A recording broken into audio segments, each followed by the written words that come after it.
अस्सलामु अलैकुम अज़ीज़ तलबा। पहले वाले लेक्चर में मैंने साइंस और मेथड ऑफ साइंस को वाज़ेह किया था। उम्मीद है कि आप समझे होंगे। आज हम इंशाल्लाह पढ़ेंगे केमिस्ट्री और केमिस्ट्री का डिफिनीशंस और डिफिनीशंस की थोड़ी बहुत हम वजाहत करेंगे। So what is chemistry? Chemistry जो है ये एक ब्रॉड फील्ड्स हैं। साइंस जिस तरह के इससे पहले हमने साइंस को वाज़ेह किया, साइंस का एक वसी ब्रॉड फील्ड है। वो केमिस्ट्री ही सब्जेक्ट है जो कि हमें किसी भी मैटर के कंपोजिशंस के बारे में बताता है कि प्ला matter composition mean compose of कि कौन से अनासिर पर, कौन से एलिमेंट्स पर ये चीज़ मुश्तमिल है, मैटर मुश्तमिल है।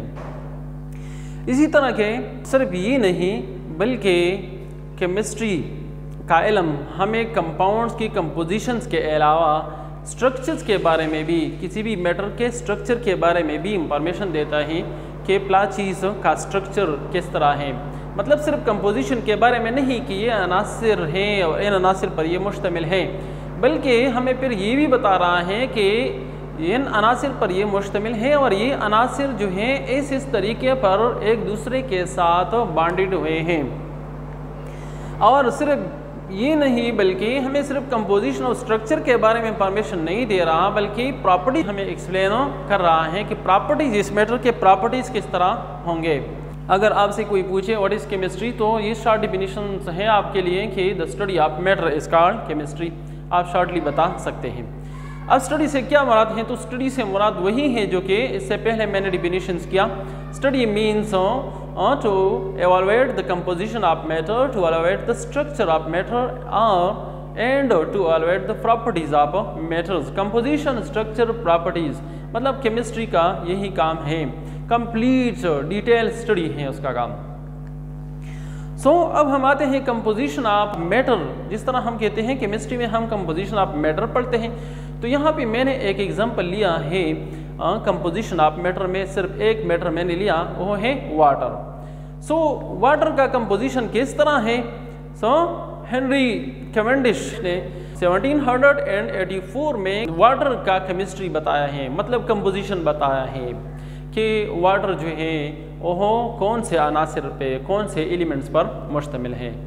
उसने भाई एक्सपेरिमेंट हमें बताया है, उसने बाकायदा एक्सपेरिमेंट किया, मतलब हाइड्रोजन और ऑक्सीजन को आपस में उसने मिलाया और नतीजे के तौर पर इससे बन गया वाटर। ऑक्सीजन और वाटर के मिलाप से वाटर बन गया। तो उसने एक्सपेरिमेंटली साबित किया कि हाँ, water composed of hydrogen and oxygen, मतलब हाइड्रोजन और ऑक्सीजन जब आपस में मिलते हैं तो इस किस्म का वो एक्सप्लोजन्स होता है। ये है कंपोजिशन ऑफ वाटर। ये कैवेंडिश ने जो बताया कि कंपोजिशन ऑफ वाटर जो है हाइड्रोजन और ऑक्सीजन पर मुश्तमिल है, तो लेवाइजर ने एक्सपेरिमेंट करके क्या क्या कंफर्म किया कि हाँ, वाटर का कंपोजिशन जो है बिल्कुल इस तरह है। किस तरह उसने कंफर्म किया? उसने डिकम्पोजिशन किया, मतलब उसका उल्टा रिएक्शंस किया उसने। कैवेंडिश ने हाइड्रोजन और ऑक्सीजन को आपस में मिलाकर वाटर या पानी बनाई थी, और अब जो है यहाँ पे लेवाइजर क्या काम कर रहा है? लेवाइजर अब वाटर का डिकम्पोजिशन करता है, वाटर के मॉलिक्यूल्स को हीट देता है और नतीजे के तौर पर हाइड्रोजन और ऑक्सीजन बनते हैं। तो इसी तरह उसने डिकम्पोजिशन किया। तो जब डिकम्पोजिशन किया मतलब उसका ऑल्ट रिएक्शंस किया, तो जाहिर बात है कि उस बात साबित हो गई कि हाँ, water composed of hydrogen and oxygen. इंशाल्लाह आप समझ गए होंगे। वाटर के कंपोजिशंस पे फर्दर जो है एमिडो एवोगाड्रो ने इसका फार्मूला भी बताया कि हाँ, वाटर जो है हाइड्रोजन और ऑक्सीजन पर मुश्तमिल है, और फिर उसने कंपोजिशन भी बताया, मतलब कि वो 2 हाइड्रोजन और 1 ऑक्सीजन पर मुश्तमिल हैं। ये परसेंटेज कंपोजिशन ऑफ वाटर है।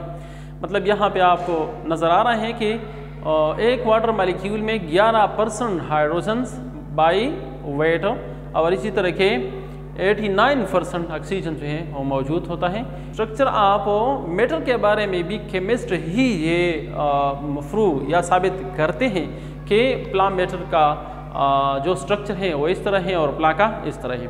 तो कंपोजिशन हो गया कि हाँ, हाइड्रोजन और ऑक्सीजन पर मुश्तमिल है।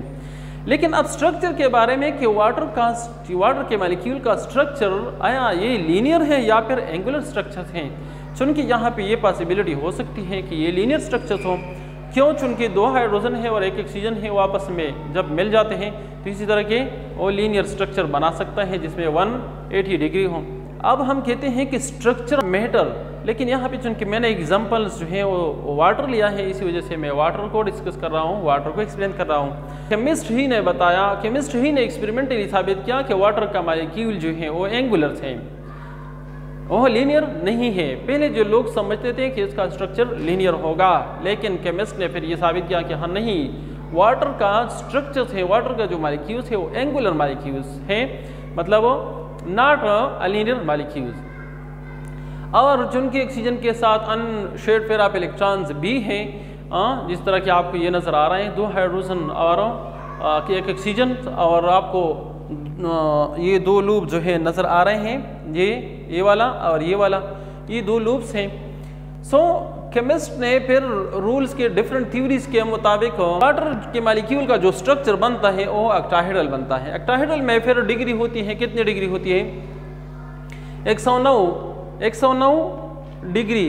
तो फिर हम कहते हैं कि यहाँ पे वाटर के मॉलिक्यूल का जो स्ट्रक्चर्स हैं और यहाँ पे जो बॉन्ड एंगल है ये तो 104.5 है। तो इस बात की वजाहत भी फिर केमिस्ट कर रहा है। किस तरह करता है? वो इस तरह इसका जो है मतलब एक्सप्लेनेशन कर रहा है कि वाटर मॉलिक्यूल के साथ 2 लोन पेयर ऑफ इलेक्ट्रॉन्स हैं, 2 लोन पेयर ऑफ इलेक्ट्रॉन, ये देख सकते हैं आप।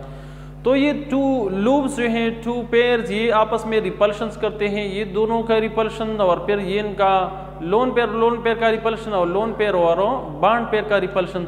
तो लोन पेयर और lone pair bond pair repulsions की वजह से इसका जो बॉन्ड एंगल है वो 109 डिग्री से घटकर 104.5 डिग्री जो है वो हो जाती है। Of science is which we study the properties of matter. इसमें हम मैटर्स के मुख्तलिफ खसूसियात पढ़ते हैं, तो ये भी हम केमिस्ट्री ही में पढ़ते हैं। तो यहाँ पे मैंने चूँकि मैटर की जगह वाटर लिया है, एक एग्जांपल लिया है, तो इसी वजह से मैं वाटर की शॉर्ट लिस्ट का भी डिस्कशन कर लूँगा इधर इंशाल्लाह। सो डिकम्पोजिशन, इसमें मैंने सिर्फ और सिर्फ 3 प्रॉपर्टीज़ लिखी है वाटर की, कि इसका जो पहला प्रॉपर्टी है वाटर का वो डिकम्पोजिशन है, दूसरा जो है वो रिएक्शंस विद मेटल्स हैं, एंड तीसरा इसमें है रिएक्शंस विद नॉन मेटल्स। इसी तरह ये इसके रिएक्शंस विद नॉन मेटल्स भी हैं, रिएक्शंस विद मेटल्स वगैरह वगैरह हैं, मतलब डिफरेंट चीज़ों के साथ ये रिएक्शंस कर सकते हैं।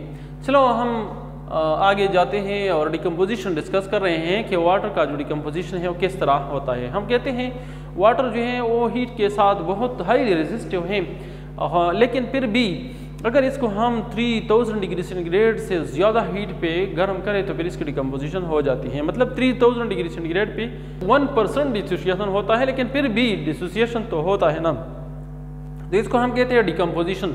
तो ये डिकम्पोजिशन जो है ये कौन स्टडी कर रहा है? ये केमिस्ट ही स्टडी कर रहा है। इसी तरह के वाटर के डिकम्पोजिशन के बारे में दूसरा जो स्टेप है जिस की मदद से आसानी से वाटर का डिकम्पोजिशन होता है, इसको हम इलेक्ट्रोलिसिस कहते हैं। तो इलेक्ट्रोलिसिस की मदद से ये केमिस्ट इसके डिकम्पोजिशन करते हैं। रिएक्शन विद मेटल्स, मेटल और आग भी इसको लग जाता है, और आग के साथ साथ हम आवाज़ भी सुनते हैं। डिफरेंट मेटल्स के साथ वाटर जो है वो रिएक्शंस करते हैं। बास मेटल के साथ जो है वाटर इंतहाई तेज़ी के साथ रिएक्शंस करता है, क्विक रिएक्शंस करता है, और बास मेटल के साथ वाटर जो है वो ज़रा स्लो रफ्तार से, ज़रा स्लोली रिएक्शंस करते हैं, लेकिन फिर भी हम कहते हैं कि रिएक्शंस करते हैं। मिसाल के तौर पर सोडियम है, सोडियम एक मेटल्स हैं जो कि पानी के साथ उसका इंतहाई ज़्यादा लगाव है, और पानी के साथ मिलकर वो बहुत क्विक रिएक्शंस करता है,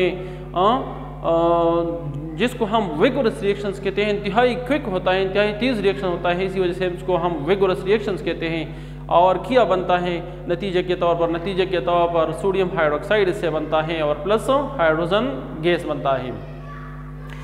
ये रिएक्शन एक्सोथर्मिक रिएक्शंस हैं, और इसमें चूँकि हीट प्रोड्यूस होता है, हाइड्रोजन गैस जो है वो खुद जलने वाली गैस है, इसको हम सेल्फ इन्फ्लेमेटरी एयर कहते हैं। मामूली सी हीट से इसको मतलब आग लग सकता है। तो यहाँ इसी वजह से इसको आग लग जाता है और फौरी हमें जो है धमाके सा आवाज़, मतलब लोहा हालांकि ये हमारे लिए क्या है, मनाफ़िअ लिन्नास, इंसानों के फ़ायदे के लिए अल्लाह तबारक ताला ने भेजा है, लेकिन फिर भी अल्लाह तबारक ताला ने इसको किस चीज़ के साथ हलाक करना है, वाटर के, जो कि ऑर्गेनिज्म के लिए क्या है, ऑर्गेनिज्म के लिए लाइफ है, लाइफ सस्टेनिंग मेटल्स हैं। लेकिन आयरन जो है ये हमें अल्लाह तबारक ताला दिखा रहा है कि आयरन कितना सख्त है, लेकिन अल्लाह तबारक ताला उसे पानी ही के ज़रिए तबाह करता है, पानी के ज़रिए वो ख़त्म हो जाता है। तो आयरन जो है वो पानी के साथ, अगर पानी इस पर ज़्यादा लगता हो, मतलब बाथरूम वगैरह के दरवाजे ज़्यादातर पानी के साथ उसका डायरेक्ट कंटेक्ट ज़्यादा होता है निस्बतन कमरों के, तो वो क्या बन जाता है, वो रस्ट बनता है। रस्ट तो इंशाल्लाह आप सारे जानते होंगे कि रस्ट क्या होता है, लेकिन अगर नहीं जानते तो आप इस तस्वीर में देख सकते हैं कि ये लोहा है और इसको ये जंग लगता है, and with the passage of time वो चीज़ जो है वो कम्प्लीटली डैमेज हो जाता है, फिर हमारे काम का नहीं रहता। और इसी तरह के नॉन मेटल के साथ रिएक्शंस, नॉन मेटल के साथ भी रिएक्शंस करता है।